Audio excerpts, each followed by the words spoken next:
வணக்கம் நண்பர்களே. இன்னைக்கு மதுரை ஹைகோர்ட்டு வழங்கியிருக்கிற ஒரு முக்கியமான முன் தீர்ப்பை தான் பார்க்க போகிறோம். இந்த வழக்கின் தீர்ப்பை 7/12/2023 வழங்கியிருக்கிறாங்க. நீதியரசர் சந்திரசேகரன் அவர்கள் தான் இந்த வழக்கின் தீர்ப்பை வழங்கியிருக்கிறாரு. இந்த தீர்ப்பு கண்டிப்பாக நமக்கு அனைவரும் தெரியணும். நமக்கு தெரியாத பல விஷயங்களை இந்த வழக்கில் டிஸ்கஸ் பண்ணியிருக்காங்க.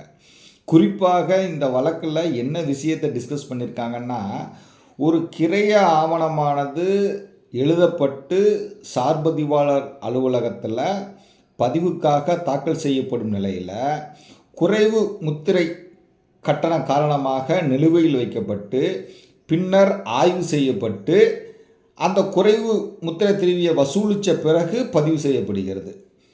இந்த சூழ்நிலையில் அந்த ஆவணம் எந்த தேதியிலிருந்து நடைமுறைக்கு வரும்?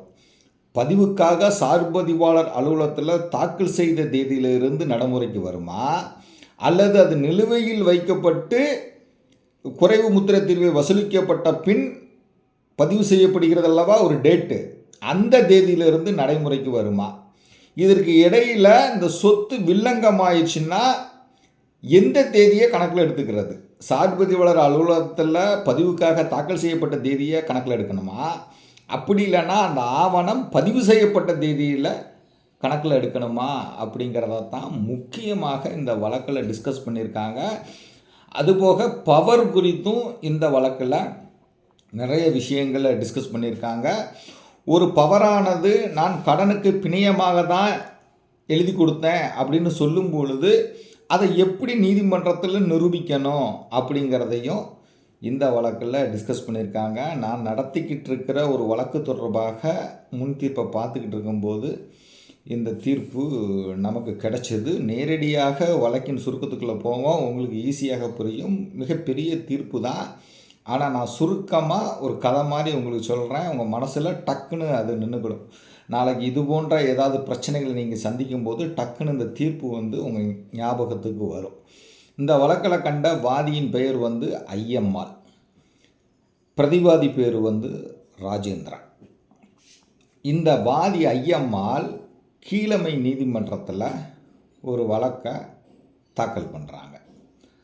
அந்த வழக்கில் அவங்க என்ன சொல்கிறாங்க அப்படின்னா, இந்த வழக்கில் கண்ட சொத்தானது ஆதியில் அருணாச்சலம், நயினார், பூரணம், செல்லப்பா ஆகியோர்களுக்கு பாத்தியப்பட்டது. அவங்கக்கிட்ட இருந்து 10/5/1995 நான் வழக்கு சொத்தை கிரையம் வாங்கிட்டேன். கிரையம் வாங்கின பிறகு வழக்கு சொத்தின் ஒரு பகுதியில் நான் குடியிருப்பதற்காக கட்டிடம் கட்டினேன். மற்றொரு பகுதியில் கனரா வங்கியில் கடன் பெற்று மர அரவை மில்லு மிஷினரி எல்லாத்தையும் நிறுவினேன். என்னுடைய மர அறுவை மில்லின் பெயர் ஸ்ரீ முருகன் சாமி. இந்த வழக்கு சொத்துல கண்ட வீட்டிற்கான மின் இணைப்பு என் பேரில் தான் இருக்குது. வீட்டு வரியும் நான் தான் செலுத்திக்கிட்டு வர்றேன். இந்த மர அரவை மில்லுக்காக நான் மரத்தடிகளை சென்னையில் உள்ள ஆனந்த் வி பட்டேல் அப்படிங்கிட்ட இருந்து வாங்கிட்டு இருந்தேன். அவர் தான் எனக்கு சப்ளை பண்ணிக்கிட்டு இருந்தார். எங்கள் 2 பேர்த்துக்கும் இடையே வரவு செலவு கணக்கு உண்டு.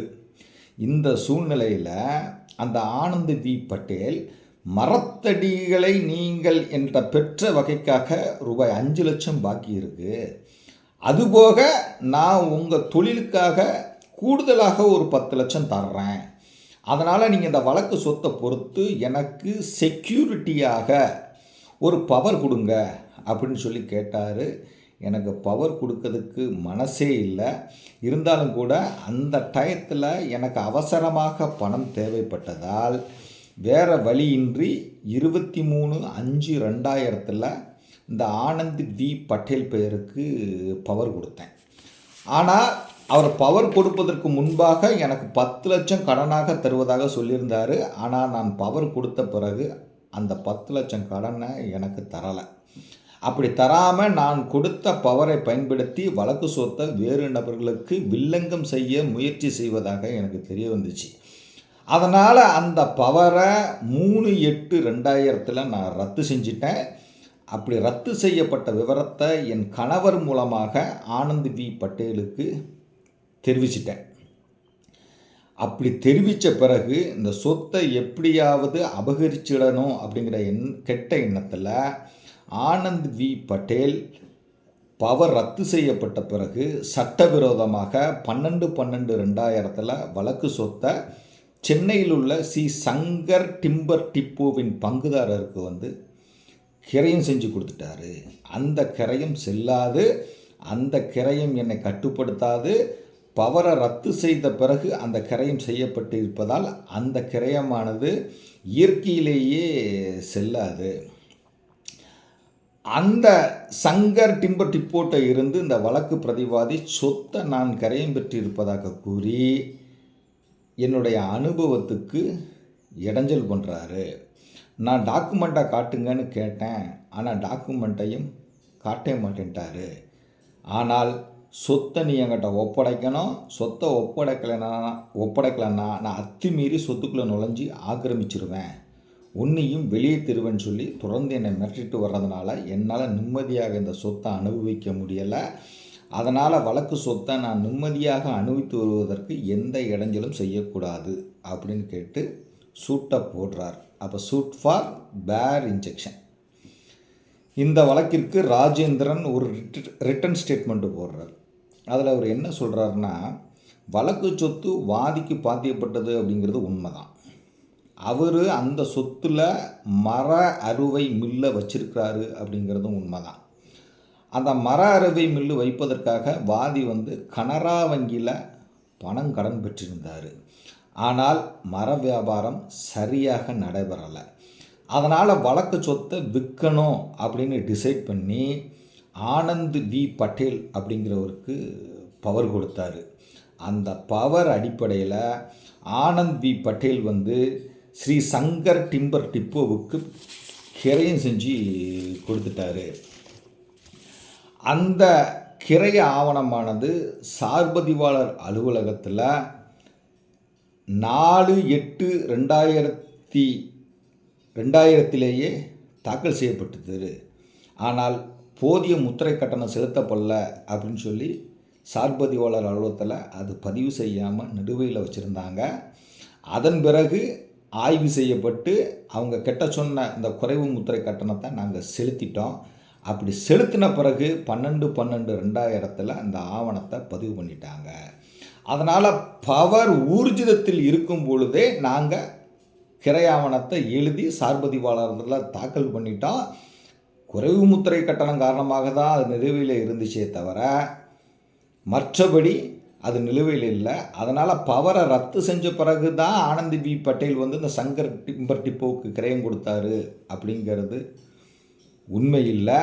அதுபோல் இந்த வாதி கனரா வங்கியில் வாங்கியிருந்த கடனை இந்த சங்கர் டிம்பர் டிப்போ தான் செலுத்தியிருக்கிறாங்க.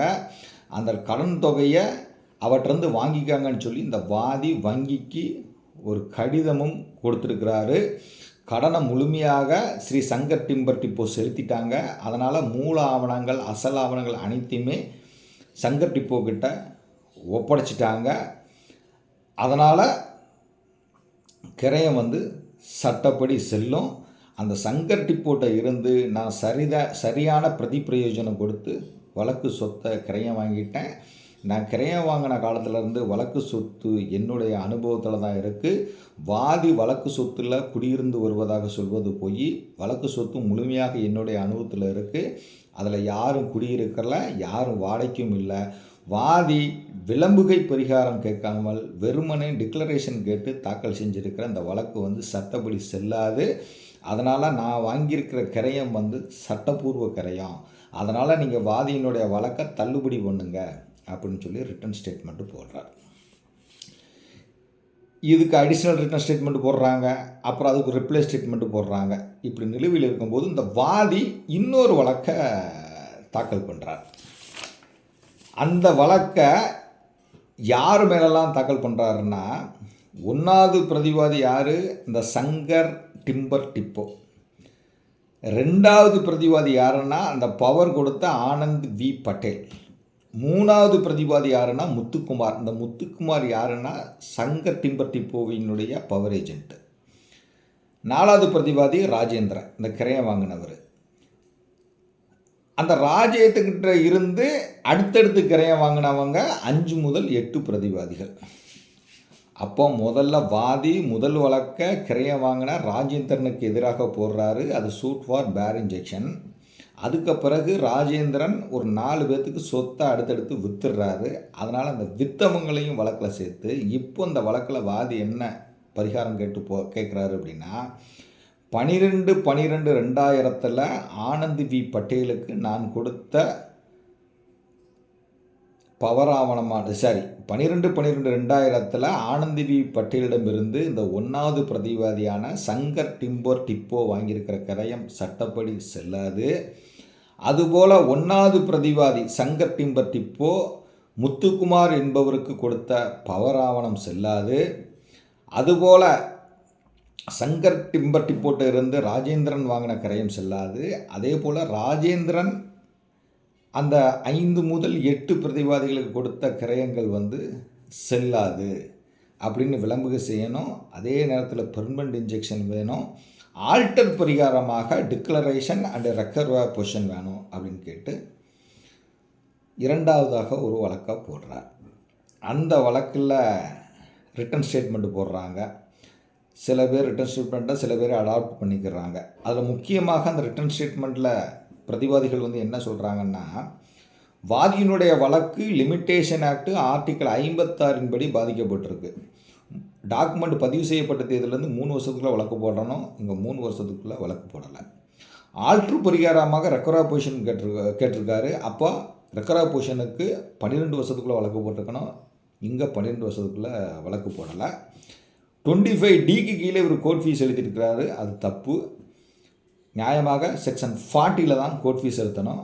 அதனால் வாதி செலுத்தியிருக்கிற நீதிமன்ற கட்டணமும் தப்பு அப்படிங்கிறத முக்கிய எதிர்வாதமாக வைக்கிறாங்க. 2 வழக்கையும் கோர்ட்டு ஜாயிண்ட் ட்ரையலாக நடத்துகிறாங்க. இஷ்யூஸு ஃப்ரேம் பண்ணுறாங்க. வாதி தரப்பில் ஒரு விட்னஸ் விசாரிக்கப்படுறாரு. 23 டாக்குமெண்ட்ஸ் குறியீடு செய்யப்படுகிறது. பிரதிவாதிகள் தரப்பில் ஒரு விட்னஸ் விசாரிக்கப்படுறாங்க. 47 டாக்குமெண்ட்ஸ் குறியீடு செய்யப்படுகிறது. கமிஷனர் மூலமாக ஒரு 3 டாக்குமெண்ட்டு குறியீடு செய்யப்படுகிறது. இதில் வாதி தரப்பில் விசாரிக்கப்பட்ட சாட்சி யாருன்னா அந்த வாதியினுடைய கணவர். சரியா? என்டையர் வழக்கையும் பரிசீலித்த விசாரணை நீதிமன்றம் சூட்டை டிஸ்மிஸ் பண்ணிடுறாங்க. அதனை எதிர்த்து வாதி அப்பீல் போகிறாங்க. அப்பீலும் டிஸ்மிஸ் செய்யப்படுது. அதனை எதிர்த்து வாதி உயர்நீதிமன்றத்தில் 2வது மேல்முறையீடு பண்ணுறார்.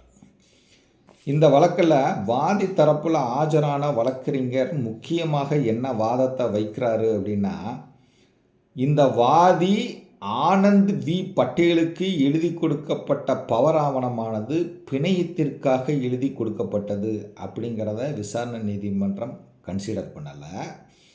பவரை ரத்து பண்ணிட்டோம். அப்படி ரத்து செய்யப்பட்ட விவரத்தை வாதியின் கணவர் மூலமாக வக்கீல் நோட்டீஸ் மூலமாக ஆனந்த் வி பட்டேலுக்கு தெரியப்படுத்தியிருக்கிறோம். அதற்கு பிறகு தான் ஆனந்த் வி பட்டேல் 1வது பிரதிவாதிக்கு கிரயம் கொடுத்துருக்கிறாரு. ஆனால் இதையும் கீழமை நீதிமன்றங்கள் கன்சிடர் பண்ணலை. அதே போல் முக்கிய நபரான ஆனந்த் வி பட்டேல், அதாவது அந்த பவர் ஏஜெண்ட் விட்னஸ் பாக்ஸுக்கு சாட்சியம் அளிக்கலை. அதே போல் ஆனந்த் வி பட்டேல் தனியாக ரிட்டன் ஸ்டேட்மெண்ட் எதுவும் போடலை. இந்த ராஜேந்திரன் போட்ட ஸ்டேட்மெண்ட்டை தான் அவர் அடாப்ட் பண்ணியிருக்காரு. அதே போல் 1வது பிரதிவாதியான ஆனந்த் வி பட்டேலிருந்து கிரயம் பெற்ற இந்த சங்கர் டிம்பர் டிப்போவின் பங்குதாரரும் விட்னஸ் பாக்ஸுக்கு வரலை. பவர் ரத்து செய்யப்பட்டதை ஆனந்த் வி பட்டேல் மறுக்கலை. வழக்கு சொத்தினுடைய அனுபவம் இப்போ வரைக்கும் வாதிக்கிட்ட தான் இருக்குது. மின் கட்டணமும் வாதி அவர் தான் செலுத்திக்கிட்டு இருக்கிறாரு. வீட்டு வரியும் வாதி தான் செலுத்திக்கிட்டு இருக்காரு. ஆனால் இது எதையுமே விசாரணை நீதிமன்றம் பரிசீலிக்காமல் இந்த வாதியினுடைய வழக்கை 2 கீழமை நீதிமன்றங்களும் தள்ளுபடி செஞ்சுருக்கிறது தப்பு அப்படின்னு சொல்லி வாதாடுறாரு. பிரதிவாதிகள் தரப்புலையும் ஆர்குமெண்ட் வைக்கிறாங்க. இப்போ ஹைகோர்ட் என்ன டிசைட் பண்ணுறாங்க அப்படிங்கிறது தான் முக்கியம். இப்போ இந்த வழக்கில் ஹைகோர்ட் என்ன சொல்கிறாங்கன்னா, வழக்கு சொத்து வாதிக்கு பாத்தியப்பட்டது அப்படிங்கிறதும், அந்த வழக்கு சொத்துல கனரா வங்கியில இருந்து கடன் பெற்று இந்த வாதி ஒரு மர அறுவை மில்லும் நடத்திட்டு வந்திருக்காரு அப்படிங்கிறதுல சர்ச்சை இல்லை. பிரதிவாதிகள் அதை ஒப்புக்கொள்கிறாங்க. இந்த வாதி ஆனந்த் வி பட்டேல் அப்படிங்கிறவருக்கு 23/5/2000 ஒரு பவரை கொடுத்துருக்கிறார். அந்த பவரை பெற்றுக்கொண்ட ஆனந்த் வி பட்டேல் அந்த சொத்தை 1வது பிரதிவாதியான இந்த சங்கர் டிம்பர் டிப்போவுக்கு கிரயம் செஞ்சு கொடுத்துட்டார். அந்த கிரய ஆவணமானது சார்பதிவாளர் அலுவலகத்தில் 14/8/2000 தாக்கல் செய்யப்படுது. அப்படி தாக்கல் செய்யப்பட்ட உடனே சார்பதிவாளர் அந்த ஆவணத்தை பதிவுக்காக பரிசீலனை செய்யும்போது அந்த ஆவணத்திற்கு முறையாக முத்திரை கட்டணம் செலுத்தலை, குறைவாக செலுத்தியிருக்காங்க அப்படின்னு தெரிய வருது. அதனால் அவர் அந்த பத்திரத்தை பதிவு செய்யாமல் நிலுவையில் வச்சிடுறார். அதன் பின்னர் முறையாக ஆய்வு செய்யப்பட்டு எவ்வளவு ஸ்டாம்பு செலுத்தணும் அப்படிங்கிறது நிர்ணயம் செய்யப்பட்டு அந்த ஸ்டாம்பை வசூலித்து அதன் பின்னர் வரிசை எண் கொடுக்கப்பட்டு அந்த கிரய ஆவணமானது 12/12/2000 பதிவு செய்யப்பட்டிருக்கு. இதில் முக்கியமாக கவனிக்க வேண்டியது, கிரய ஆவணத்தை எழுதி சார்பதிவாளர் அலுவலகத்தில் 14/8/2000 தாக்கல் பண்ணிட்டாங்க. அப்போ பார்க்குறாங்க ஸ்டாம்பு குறைவாக செலுத்தியிருக்கணும்னா அதை பெண்டிங்கில் வச்சிடுறாங்க. அதுக்கப்புறம் அந்த முறையாக ஆய்வு செஞ்சு ஆய்வறிக்கையெல்லாம் வாங்கி நீங்கள் இவ்வளோ தொகை செலுத்தணும்னு சொல்லி வசூலித்து பிற்பாடு 12/12/2000 பதிவு செய்கிறாங்க. இந்த ஆனந்த் வி பட்டேல் 1வது பிரதிவாதிக்கு கிரயம் கொடுத்த அந்த 14/8/2000 முதல் அந்த ஆவணம் பதிவு செய்யப்பட்ட தேதியான 12/12/2000 இடைப்பட்ட காலத்தில் வாதி டப்புன்னு நினைச்சிட்டாரு, பவரை ரத்து பண்ணிட்டார். அப்படியானால் இந்த வழக்கில் தீர்மானிக்கப்படக்கூடிய ஒரே விஷயம் என்னென்னா, ஒரு ஆவணமானது சார்பதிவாளர் அலுவலகத்தில் பதிவுக்காக தாக்கல் செய்யப்பட்டு முத்திரை குறைவுக்காக நிலுவையில் வைக்கப்பட்டு பின்னிட்டு பதிவு செய்யப்பட்டால் அந்த ஆவணம் எந்த தேதியிலிருந்து செல்லத்தக்கது அப்படிங்கிறதான் முக்கிய வினா. இந்த வினாவை ஹைகோர்ட்டு டிசைட் பண்ணுறாங்க. இங்கே வாதி பவரை ஆனந்த் வி பட்டேலுக்கு கொடுத்துட்றாரு. அந்த பவர் ஊர்ஜிதத்தில் இருக்கும்போது ஆனந்த் வி பட்டேல் சங்கர் டிம்பர் டிப்போவுக்கு கிரைப்பத்திரம் எழுதி சார்பதிவாளர் அலுவலகத்தில் பதிவு செய்ய கொடுத்துட்றார். அன்றைய தினம் பவர் ரத்து செய்யப்படலை. அந்த ஆவணமானது ஒரு 3 மாதம் நிலுவையில் வைக்கப்படுது. காரணம் என்னென்னா, போதிய ஸ்டாம்ப் டியூட்டி செலுத்தலைன்னு. பின்னர் 12/12/2000 அந்த குறைவு முத்திரையை வாங்கிட்டு பதிவு பண்ணிடுறாங்க. இந்த தாக்கல் செய்யப்பட்ட தேதிக்கும் இந்த பதிவு செய்யப்பட்ட தேதிக்கும் இடையில் வாதி ஆனந்த் வி பட்டேலுக்கு கொடுத்த பவரை ரத்து பண்ணிடுறாரு. இப்போ முக்கிய வினா என்ன, எந்த தேதியிலிருந்து அந்த கிரய ஆவணமானது நடைமுறைக்கு வரும் அல்லது எந்த தேதியிலிருந்து செல்லத்தக்கது? இப்போ வாதி என்ன சொல்கிறாரு, பவரானது பிணையத்திற்காக தான் கொடுக்கப்பட்டது, நான் உண்மையிலேயே கிரயம் கொடுக்கணும் அப்படிங்கிற எண்ணத்தில் பவர் கொடுக்கலை. இதையே தான் வாதி பிளைண்ட்லியும் சொல்லியிருக்காரு, சாட்சியமும் அளிச்சிருக்கிறார். ஆனால் சாட்சியம் அளிப்பது யார்? வாதி விட்னஸ் பாக்ஸுக்கு வரலை. வாதியினுடைய கணவர் தான் விட்னஸ் பாக்ஸுக்கு வர்றார். அப்போது இந்தியன் எவிடன்ஸ் ஆக்ட் செக்ஷன் 120 பிரகாரம் கணவன் மனைவிக்காகவோ மனைவி கணவருக்காகவோ சாட்சியம் அளிக்கலாம்.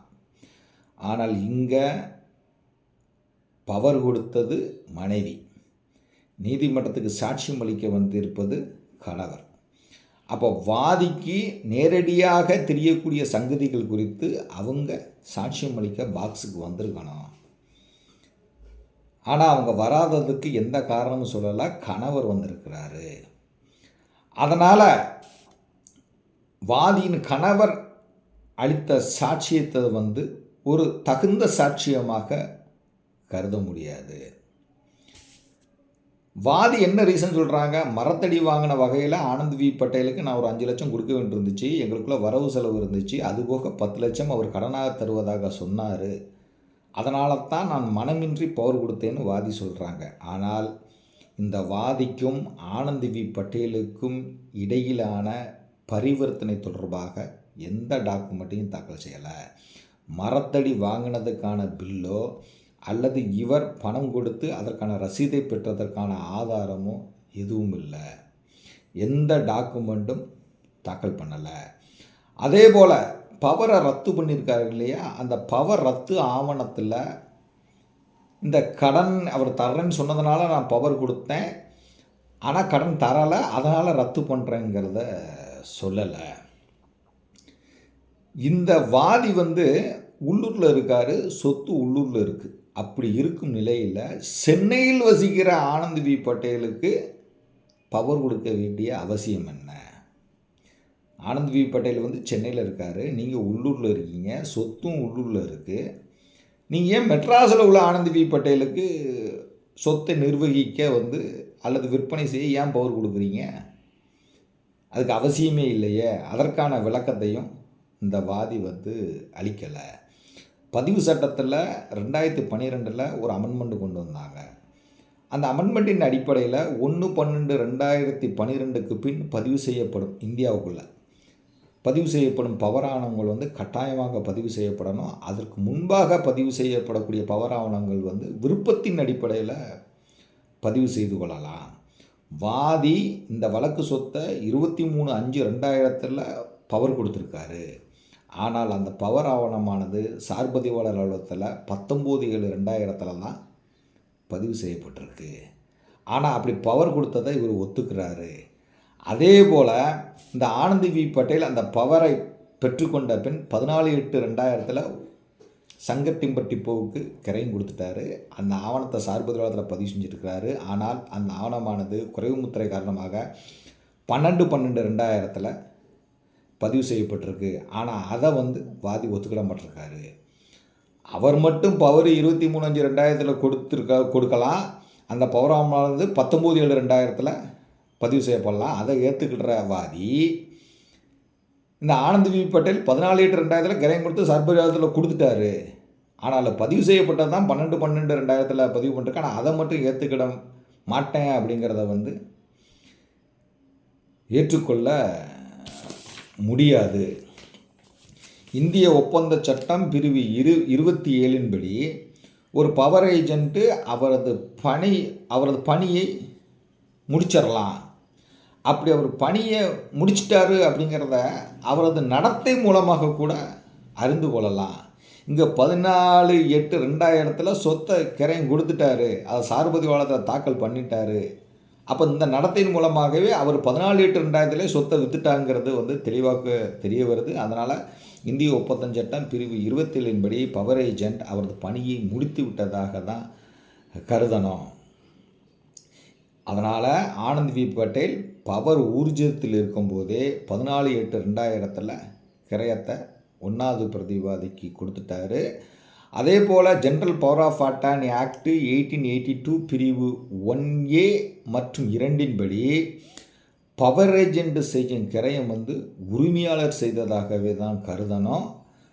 அதே போல் பவர் ரத்து குறித்து முறையாக பவர் ஏஜென்ட்டுக்கு தெரியப்படுத்தணும் அப்படின்னு சொல்லி பிரிவு 208 இந்திய ஒப்பந்த சட்டத்தில் சொல்லியிருக்காங்க. ஆனால் பவர் ரத்து எந்த தேதியில் கொடுக்கப்பட்டது, எப்படி கொடுக்கப்பட்டது அப்படிங்கிறதுக்கான எந்த ஆதாரத்தையும் இவர் வாதி நீதிமன்றத்தில் தாக்கல் பண்ணலை. ரத்துங்கிறது முறையாக இருக்கணும், குறிப்பாக அதை கட்சி பண்ணணும். ரத்து செய்யப்பட்டதை அவங்களுக்கு நான் சொல்லிட்டேன் அப்படிங்கிறத நீதிமன்றத்தில் ஆதாரபூர்வங்களோடு நிரூபிக்கணும். ஆனால் இங்கே வாதி என் கணவர் மூலமாக தான் நான் பவர் ரத்தை தெரியப்படுத்திட்டேன்னு சொல்லியிருக்காரே தவிர அதற்கான ஆதாரங்கள் எதையும் தாக்கல் பண்ணலை. அதனால் பவர் ஏஜென்ட்டுக்கு அறிவிப்பையும் இந்த வாதி முறையாக கொடுக்கலை. பவர் ஊர்ஜிதத்தில் இருக்கும்போதே கிரையம் கொடுத்தாச்சு, பிணையத்திற்காக தான் பவர் கொடுத்தேன் அப்படிங்கிறதையும் ஆதாரங்களோடு நீதிமன்றத்தில் நிரூபிக்கலை. என்று எப்போ ஒரு ஆவணம் எழுதப்பட்டு பதிவுக்காக சார்பதிவாளர் அலுவலகத்தில் பதிவு செய்யப்படுதோ அந்த தேதியிலேயே கிரயம் கொடுத்து விட்டதாக தான் கருதணும். அதனால் 2 கீழமை நீதிமன்றங்களும் மிகச் சரியாக தான் தீர்ப்பு வழங்கியிருக்கிறாங்க. அதனால் இந்த வாதியினுடைய 2வது மேல்முறையீடை ஏற்றுக்கொள்ள முடியாது அப்படின்னு சொல்லி டிஸ்மிஸ் பண்ணி உயர்நீதிமன்றம் வந்து தீர்ப்பு சொல்லிட்டாங்க. இப்போ அந்த வழக்கு தீர்ப்புலேருந்து என்ன தெரிஞ்சுக்கிடணும்? முதல்ல நான் என்ன தெரிஞ்சுக்கிட்டேன் அப்படிங்கிறத உங்களுக்கு சொல்கிறேன். இதைத்தான் நீங்களும் தெரிஞ்சுக்கிடுவீங்க. ஒரு ஆவணமானது எழுதப்பட்டு இருதரப்பாலும் கையெழுத்து இடப்பட்டு சார்பதிவாளர் அலுவலகத்தில் என்று தாக்கல் செய்யப்படுகிறதோ அன்றைய தேதியிலேயே அது நடைமுறைக்கு வந்து விட்டதாக கருதப்படணும். அன்றைய தேதி தான் கிரயம் கொடுத்த தேதியாக கருதணும். மாறாக ஆவணம் சார்பதிவாளத்தில் பதிவுக்காக தாக்கல் செய்யப்பட்டு குறைவு முத்திரைக்காக நிலுவையில் வைக்கப்பட்டு ஒரு 3 மாதம் கழித்து பதிவு பண்ணுறாங்கன்னா அந்த பதிவு செய்யப்பட்ட தேதியை நடைமுறைக்கு வந்த தேதியாக கருதக்கூடாது. என்றைக்கு நம்ம சப்ரிஜ் ஆஃபீஸில் டாக்குமெண்ட்டை உள்ளே கொடுக்குறோமோ அப்போவுமே சீன் முடிஞ்சு போச்சு. அந்த டேட்டு தான் ஊர்ஜிதத்தில் நம்ம எடுத்துக்கணுமே தவிர பதிவு செய்யப்பட்ட தேதியை நாம் கணக்கில் எடுத்துக்கொள்ளக்கூடாது அப்படிங்கிறது அந்த தீர்ப்பு மிக தெளிவாக சொல்லுது. அடுத்ததாக பவரை பெற்ற பவர் ஏஜெண்ட் வந்து அவர் டியூட்டியை முடிச்சிட்டாரு அப்படிங்கிறத அவர் ஓனருக்கு சொல்லணும் அப்படிங்கிறது அவசியம் இல்லை. அவரது நடத்தையிலிருந்தே அவரை தெரிஞ்சுக்கலாம். கிரயம் கொடுத்துட்டாரு, அந்த கிரயம் வாங்கினவன் சொத்துக்கு வந்து நான் கிரயம் வாங்கிட்டேங்க சொத்து எனக்கு தான் சொல்லுதான்னா பவர் ஏஜெண்ட் அவர் டியூட்டியை முடிச்சிட்டாரு, கிரயம் கொடுத்துட்டாரு அப்படிங்கிறன்னு அனுமானிச்சுக்கிடணும் அப்படின்னு இந்திய ஒப்பந்த சட்டம் பிரிவு 207 படி கருதணும் அப்படிங்கிறதையும் இந்த தீர்ப்பு தெளிவாக சொல்லுது. பவர் ரத்து செய்யப்பட்டால் அந்த ரத்து அறிவிப்பு முறையாக பவர் ஏஜெண்ட்டுக்கு தெரியணும், ரிஜிஸ்டர் போஸ்ட்டில் அனுப்பணும், அதற்கான ஆதாரங்களையும் நீதிமன்றத்தில் தாக்கல் செய்யணும் அப்படின்னு இந்திய ஒப்பந்த சட்டம் பிரிவு 208 சொல்லுது அப்படிங்கிறதையும் இந்த தீர்ப்பு தெளிவாக சொல்லுது. அதையும் நாம் இந்த தீர்ப்புலேருந்து தெரிஞ்சுக்கிடலாம். அதுபோக general power of attorney act 1882 பிரிவு 1A மற்றும் 2 படி ஒரு பவர் ஏஜெண்ட் செய்யும் கிரயமானது உரிமையாளர் செய்யும் கிரயமாகவே கருதப்பட வேண்டும். அதனால் நீதிமன்ற கட்டணம் சட்டம் பிரிவு 40 படி ஃபுல் கோர்ட் ஃபீஸ் செலுத்தணும் அப்படிங்கிறதையும் இந்த தீர்ப்புலேருந்து நாம் தெரிஞ்சுக்கிடலாம். தீர்ப்பு மிக அருமையான தீர்ப்பு. நீங்கள் படித்து பாருங்கள். இந்த பவர் சம்மந்தப்பட்ட பிரச்சனைகளை நாம் கையாளும் பொழுது இது போன்ற தீர்ப்புகள் வந்து எனக்கு மிகவும் உபயோகமாக இருக்கும். படித்து பாருங்கள், கண்டிப்பாக உங்கள் அனைவருக்கும் பயன்படும். நன்றி.